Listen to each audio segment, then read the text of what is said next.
Everyone, it is Shannon, and I am super excited to be here today and to do the page to screen tag. This is a tag that is all about book to film and book to TV adaptations, which is something that I love to talk about.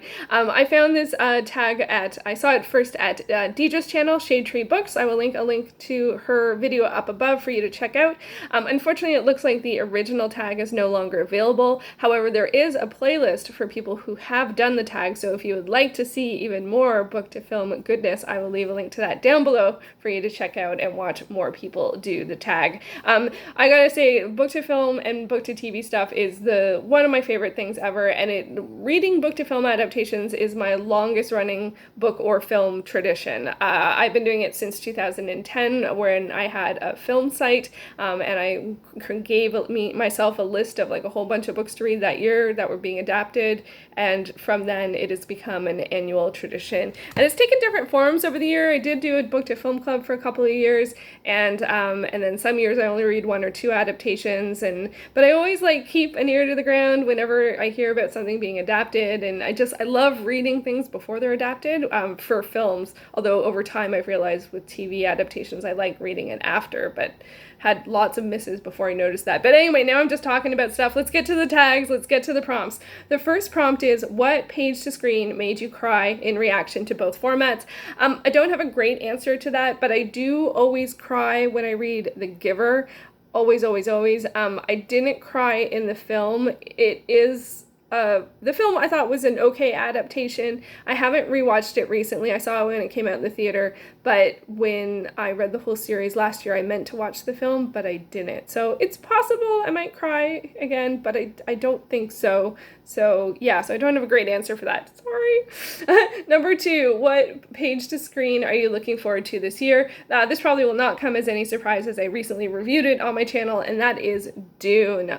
Dune. So Dune is based on the book by Frank Herbert, and it is being adapted, or it's being directed by Denis Villeneuve, who's a Canadian director. He directed Arrival, which was based on the Ted Chiang short story, The Story of Your Life, and also he directed Polytechnique, the recent Blade Runner, and Prisoners. So he really has a strong hold on both science fiction and like the human condition. And so I have high hopes for this one. Out of all of those, I didn't love Blade Runner and I didn't watch Prisoners. It just doesn't appeal to me. I watched Polytechnique and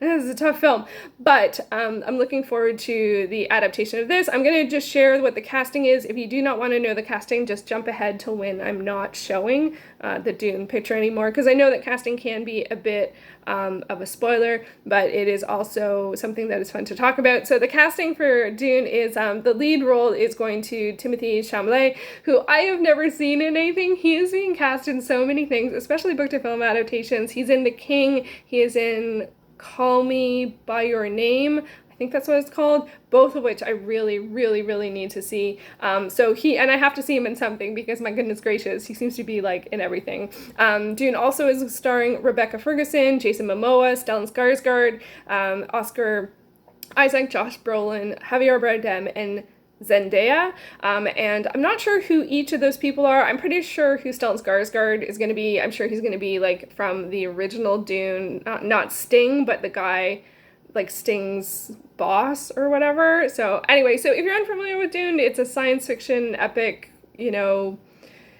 power play, lots of power dynamics, and has some fantasy elements to it too, and some prophecy type stuff. Like it's sort of got a little bit of everything. But hopefully it's going to come out at the end of this year. That is the original, or I think it was pushed at some point to December of 2020. With COVID, who knows, like with movies, but like they are finding ways. They are doing home releases, home premieres and stuff like that. But maybe by the time December rolls around, we'll be able to be back in the theater. I would love to see this in the theater. I really, really would. Okay, question number 3 is, what page to screen series were you happy to see discontinued? None. I'm actually feel the reverse of this. I have a series that I wish was continued, but it actually wasn't. And for that, the book that I picked, or the film series that I picked, is I Am Number 4.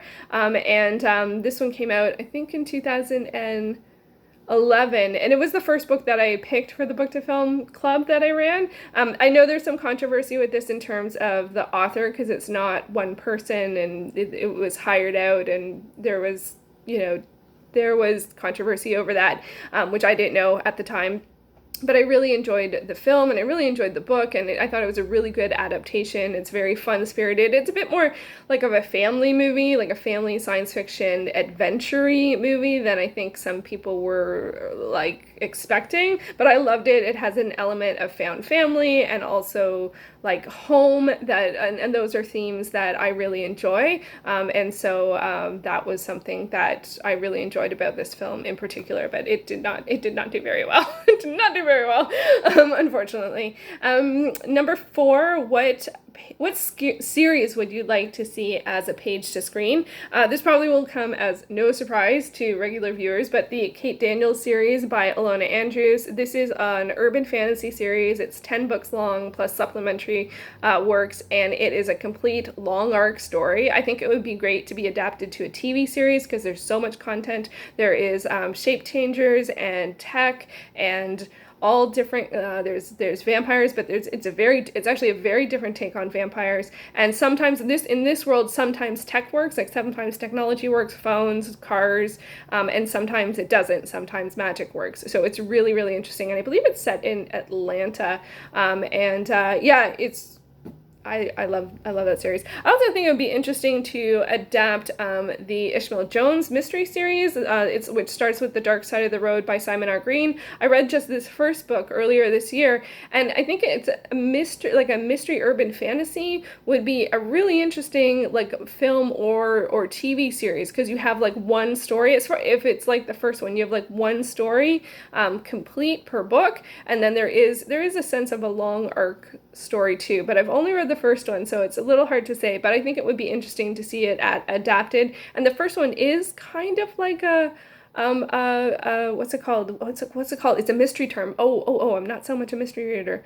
Like it's like a one location situation, closed room sort of, but it's not just one room, but a closed house. So I think that would be really interesting to see, because it's got a really interesting cast of characters as well. And then also, hi guys, I just finished the Illuminae series, and I think that would be a great series to adapt. There is lots of action. There's lots of interesting characters. It does touch on some themes, like some current themes as well. And it's really dynamic and really I thought it was well put together in the individual books as well as a story told over a longer period of time, and it is a trilogy, so I think it would be fun to see that adapted as well.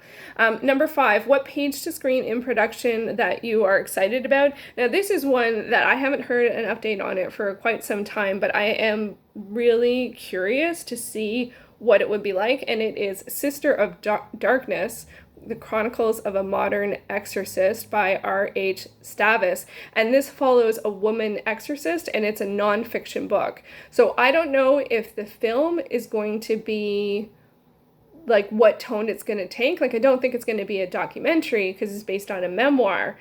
So I'm going to be curious as to what that adaptation would look like, and how often do you hear about female exorcists? Like probably not that often. So I think that is really, really engaging. So this is definitely on my to read this year list, which I didn't do a TBR for, because last year I did a TBR for book to film adaptations and I totally failed.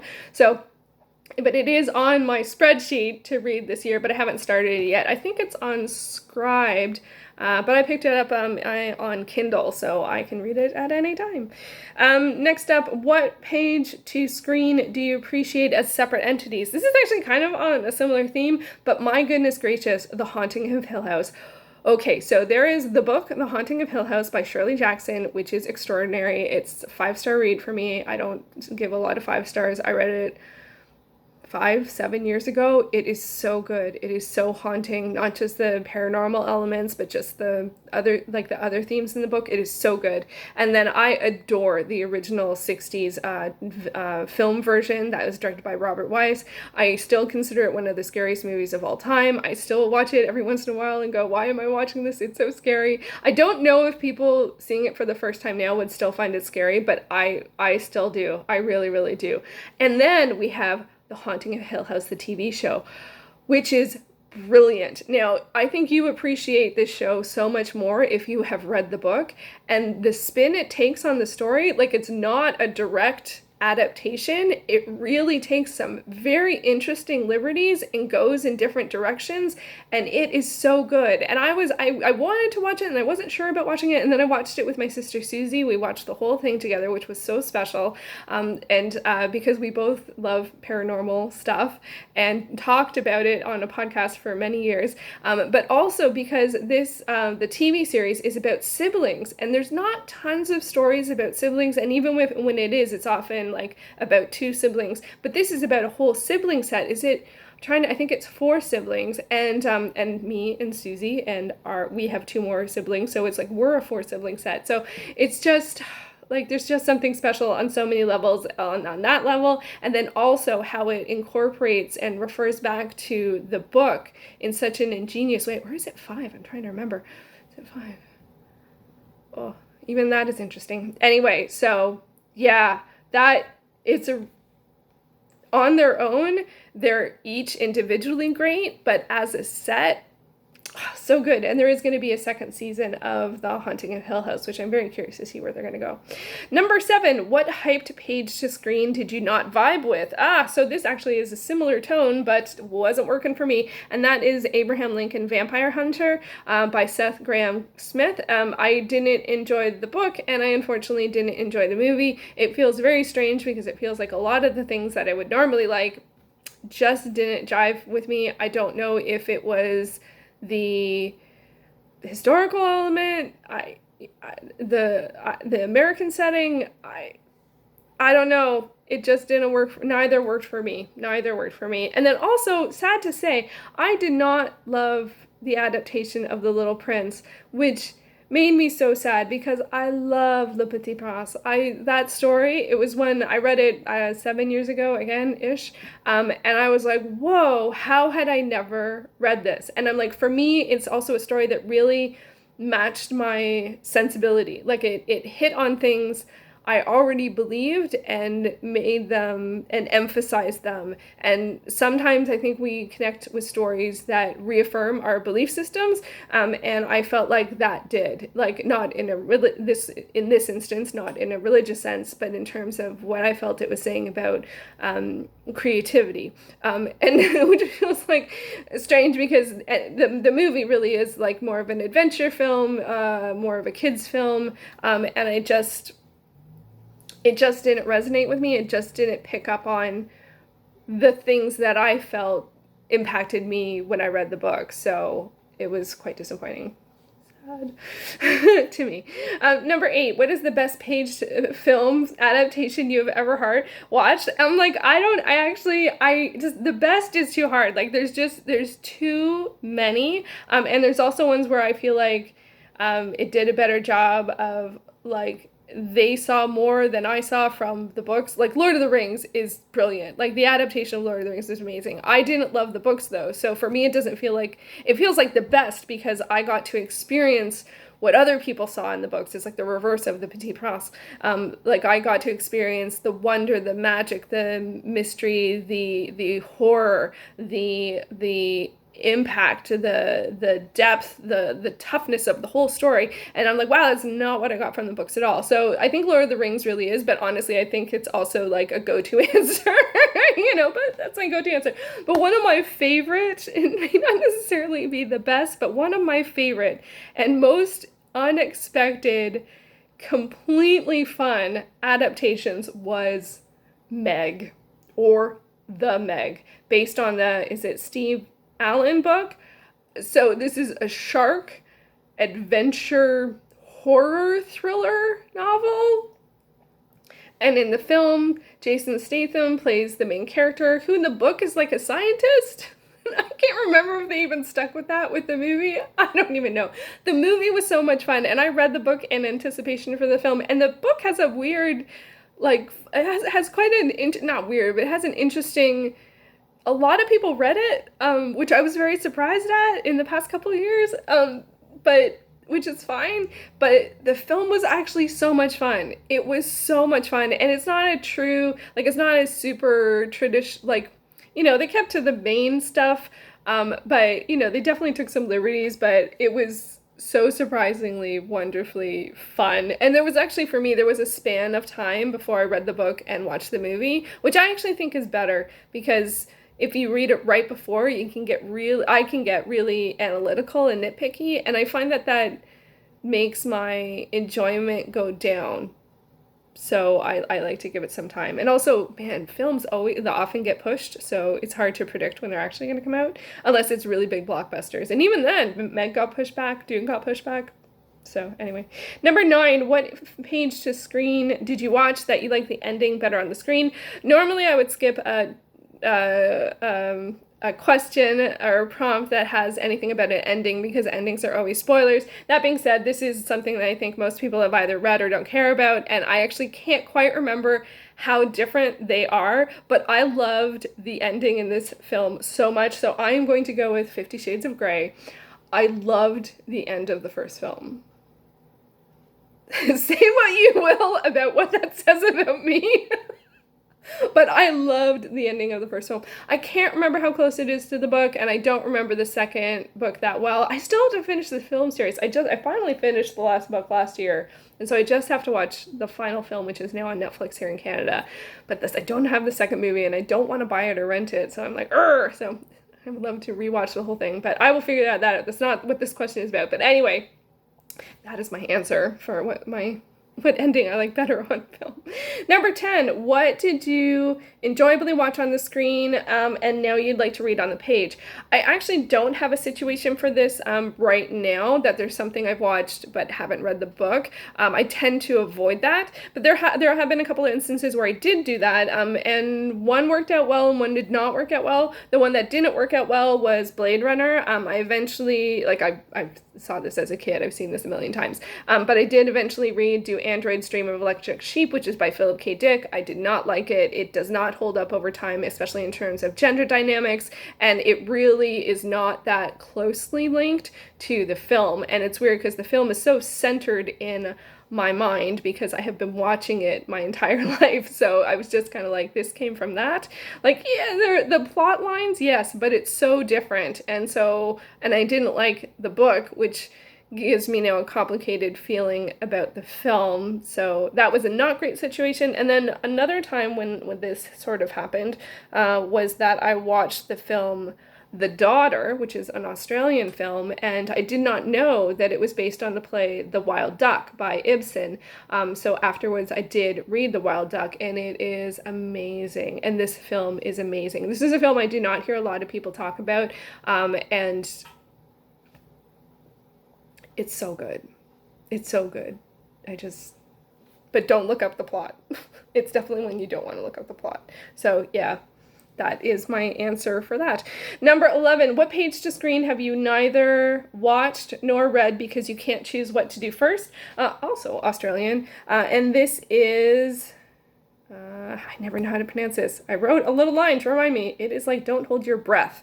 So Breath by Tim Winton. I have the book, and this is a situation where I heard about it once the film was already released, and I usually like to read the book first, but sometimes I don't always want to read the book if the film's already out. So this is just like lapsed. It's sort of like in this weird holding pattern where it's not how I normally do something, so I'm not engaging with it, which is silly because I literally have the book on my shelf, and this movie is available on Hoopla, so I have access to both, and I can just read the book, and if I don't want to watch the film right away, I can wait a month or 2 months or 4 months, and hopefully it'll still be available on Hoopla. Like, there's no reason not to do it. And I read the beginning of the book years ago, and I was like, yep. And then I saw it at a secondhand bookstore, and I'm like, yep. And I've read more by the author, and I'm like, yep. And I'm like, why am I not? Why am I not? I don't know. Number 12, what page to screen can you happily live without?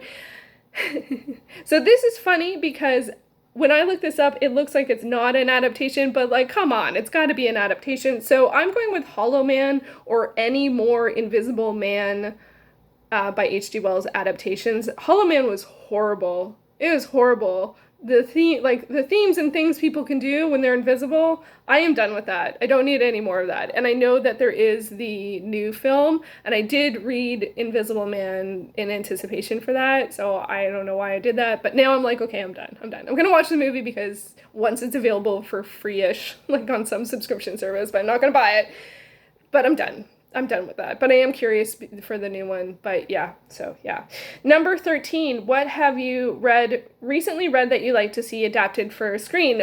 It's funny, the first thing I thought of actually has already been picked up for adaptation, which is Binti by Nadia Okorafor, which is it's a science fiction series. It's 3 novellas. I think it's now available as a bind up.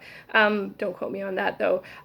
Really interesting locations, themes, characters, situations, and I'm just so curious how visually they will put that together in terms of the spaces and the characters. Especially there's some particular characters, because this is really science fiction, like lots of other beings exist, and there's interesting tech and what tech can do and how people experience the tech. Like, it's just really interesting. So I'd love to see how it's going to be brought to the screen. It's going to be on Hulu. So news came out earlier this year that this has been adapted. I will link a link to the article down below. Also, I would love to see, this is completely different tonally, Take the Lead by Alexis Daria. This is a contemporary romance novel that is set in the world of competition, a reality competition dancing show.